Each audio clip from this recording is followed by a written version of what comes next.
Ya, assalamualaikum warahmatullahi wabarakatuh. Waalaikumsalam warahmatullahi wabarakatuh. Sebelum mulai kelas, mari kita berdoa sesuai dengan agama kepercayaan masing-masing. Berdoa mulai.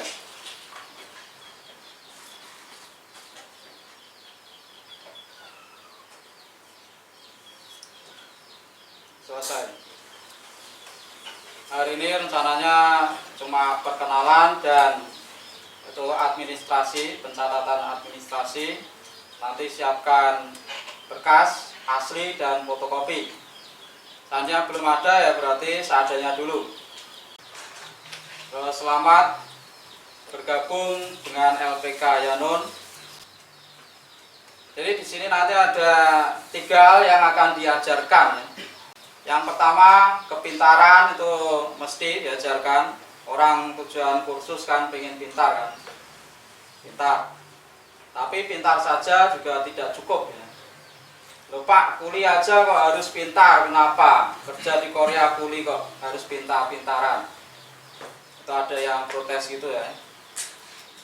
Korea itu nanti mainnya main mesin. Orang yang nggak pintar itu akan nggak ngerti masalah mesin. Kalau yang nggak ngerti mesin bisa saja mesin rusak atau kecelakaan. Jadi dibutuhkan orang-orang pintar bersaing. Terus yang kedua, adab sopan santun. Jadi pintar saja nggak cukup ya kalau nggak punya adab sopan santun. Semua orang bisa pintar, tapi belum tentu punya adab sopan santun. Ya, dengan guru, dengan lingkungan sekitar menghargai. Kalau ketemu berarti ya papasan, menyapa ya. Misal pagi Pak gitu kan, Pak ya, jangan panggil Mas. Kalau sudah ikut kelas berarti Pak, kalau belum ikut kelas boleh Mas kan. Jadi pagi Pak, terus siang Pak gitu kan kalau papasan. Kalau di jalan ketemu dengan orang juga senyum, sapa gitu kan.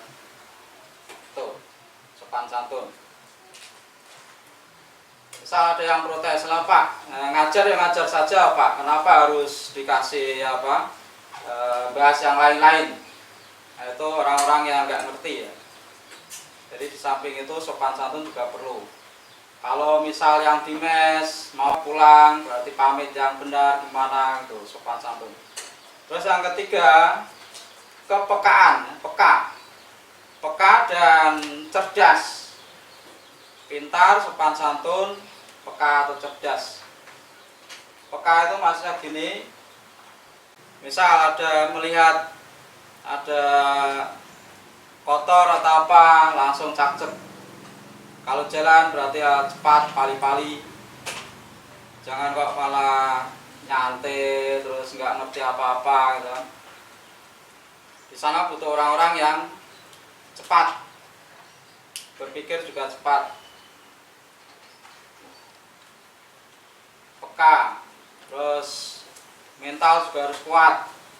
Nah ini terutama yang di mes, misal kalau disuruh-suruh, nah itu jangan baper. Baper itu maksudnya kok di sini niatnya belajar kok disuruh-suruh gini-gini. Itu sebenarnya dilatih ya, dilatih. Misal dikasih piket sesimpel apapun kalau nggak bisa mengerjakan ya sama aja nggak bisa bekerja. Misal dikasih piket suruh nyapu, nah, ini masalah kepekaan juga ya. Cara menggunakan sapu aja nggak bisa ya. Gimana mau kerja dengan mesin? Lupa saya kan nggak pernah nyapu, makanya belajar. Masa cara menggunakan sapu gini kan kayak orang dayung, ada kan?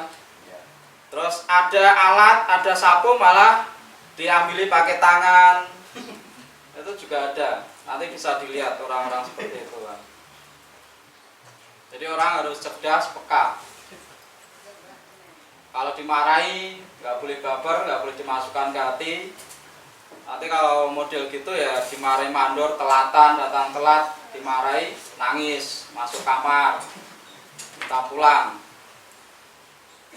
Ya, Korea itu keras, tapi kalau bisa adaptasi dengan baik, itu nanti akan enak.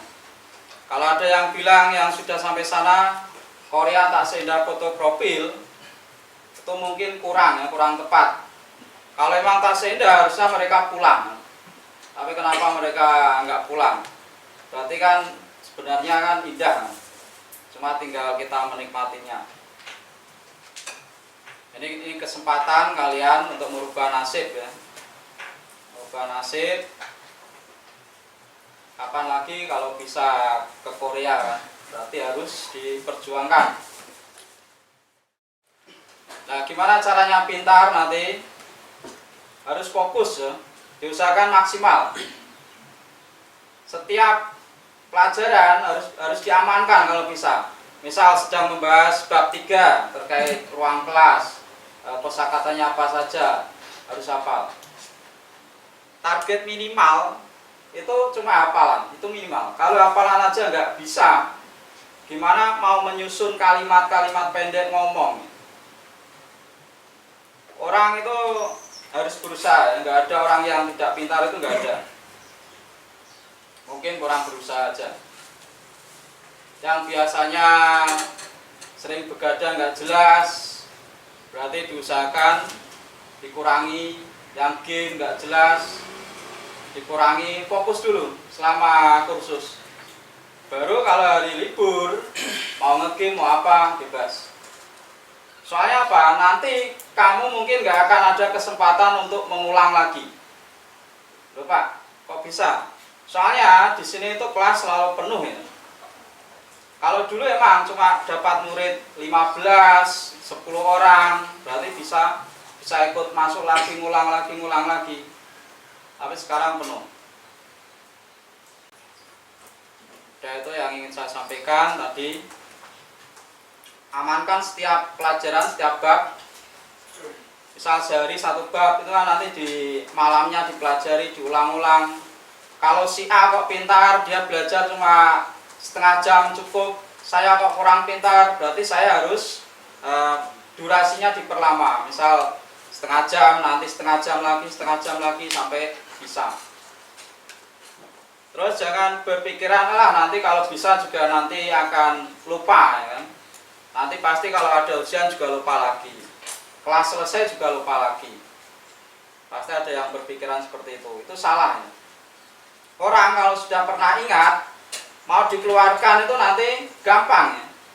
Cuma kadang durasinya, cara mengeluarkannya yang berbeda-beda. Tapi kok kalau orang yang nggak pernah ingat, mau dikeluarkan di otak juga nggak akan keluar-keluar. Terus nggak ada ilmu yang sia-sia. Misal kalian nanti pintar, lulus, seandainya nggak berangkat pun, itu juga ilmunya juga bisa kamu kembangkan. Misal mau ulang lagi juga enak. Atau mau buka privat sendiri, nggak usah buka berangkatan LPK dulu. Yang simpel dulu, privat, ngajari berapa orang, gitu. Ada pemasukan, nggak harus LPK kan. Kalau LPK nanti kan agak ngurus izin lah, pajak lah apa, agak ribet. Berarti ilmu bisa dikembangkan dengan misal privat, jamnya juga fleksibel, ada pemasukan. Jadi seperti itu ya, bisa dikembangkan. Atau adik-adiknya malah yang diajar, dapat tahu adiknya bisa ke Korea lebih pintar dari yang ngajar gitu kan. Nah terus kalau sudah pintar, saya nggak tahu prosesnya apa, boleh digabungkan ke sini. Misal sudah pintar, sudah kamu privati, mau diikutkan daftar ujian di sini, skill test di sini juga bisa. Jadi sebenarnya nggak ada ilmu yang sia-sia. Kalau sudah sampai sini berarti dinikmati ya. Belajar itu dinikmati, disenangi, bertahap dari yang mudah dulu. Jangan langsung belajar yang susah. Yang mudah disenangi, tahap. Bagi yang sudah pernah kursus, otaknya direfresh, diisi dengan pelajaran yang baru, mungkin materinya, cara menyampaikannya agak beda. Terus pesan saya nanti rajin mencatat ya. Kalau bisa punya 3 buku nanti. Yang pertama buku untuk latihan-latihan, yang kedua buku untuk tambahan catatan kayak grammar-grammar, yang ketiga buku untuk PR meringkas itu nanti kosakata. 3 buku dipisah. Kalau bisa dimodali ya, daripada nggak modal satu buku dijadikan satu, nanti malah nggak bisa pinter. Lebih baik modal tapi bisa menangkap ilmunya. Nah, seperti itu. Ada pertanyaan? Ya, kalau usah tegang, yang aja dulu. Kalau nggak ada pertanyaan, ya kita mulai perkenalan sambil data sementara ya, siapa yang nggak ada kan kelihatan. Harusnya kalau mundur itu jangan mepet-mepet kan. Kalau mundur harusnya ya sebelumnya tak 3 hari atau seminggu lebih baik sudah saya kasih omong untuk waktu tertentu mundur saya balikin itu kan uang pendaftaran. Soalnya apa? Kasihan yang ngantri itu. Tanya ada kursi kosong enggak? Malah dia mundur enggak bilang-bilang. Kalau sudah mepet gini kan enggak bisa diberikan ke yang itu kan. Orang baru kan. Misal orang barunya jauh kan enggak bisa. Paling ya diberikannya kepada yang ulang. Udah, sekarang nanti perkenalan biar lebih kenal dengan sesamanya.